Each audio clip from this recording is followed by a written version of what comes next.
домало инҷо боз як саволи дигар омада расидааст ва саволдиҳанда чунон савол карданд. Баъд аз намози аср хоб карданд, баъде ки аз хоб бедор шуданд, аллакай намози шом, яъне намози мағриб гузаштааст. баъди аз хоб бедор шудан, оё ин нафар намози хуфтанро мехонад ё ин ки намози шомро, яъне на ҳама вақт, баъзан ҳамин гуна мешудааст? Агар инсон баъди аср хобид, масалан, ҳоло он ки баъди аср хобидан дар назди тоифаи аз уламо макрӯҳ аст ва баъди аср вақте ки хоб кард ва намози шомро аз даст додааст, вақте ки хест ки вақти хуфтан шудагӣ аст, аввал шом мехонад, сипас хуфтан мехонад.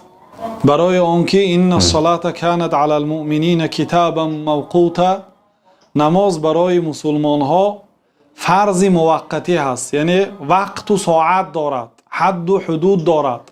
аввал намози шом фарз аст, баъд аз он намози хуфтан.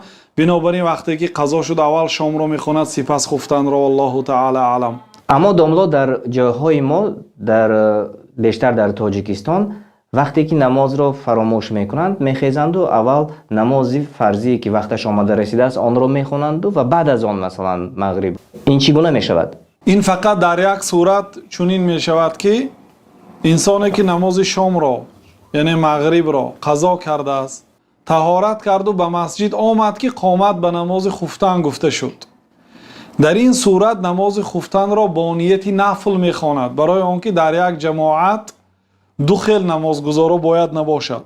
як гурӯҳи мардум фарзи хуфтан хонда истоданд, як гурӯҳи мардум фарзи шом хонда истоданд. ин хел бояд набошад, иттиҳоду ягонагӣ бояд бошад. бинобар ин дар ин сурат бо нияти нофила ба имом иқтидо карда 4 ракат фарзи хуфтанро мехонад. барои ин банда вай 4 ракат намози нофила ҳисоб мешавад. баъди ин ки имом салом дод, хеста 3 ракат фарзи шомро мехонад, сипас 4 ракат фарзи хуфтанро мехонад. бо ҳамин тартибро риоя мекунад. Валлоҳу таъала аълам.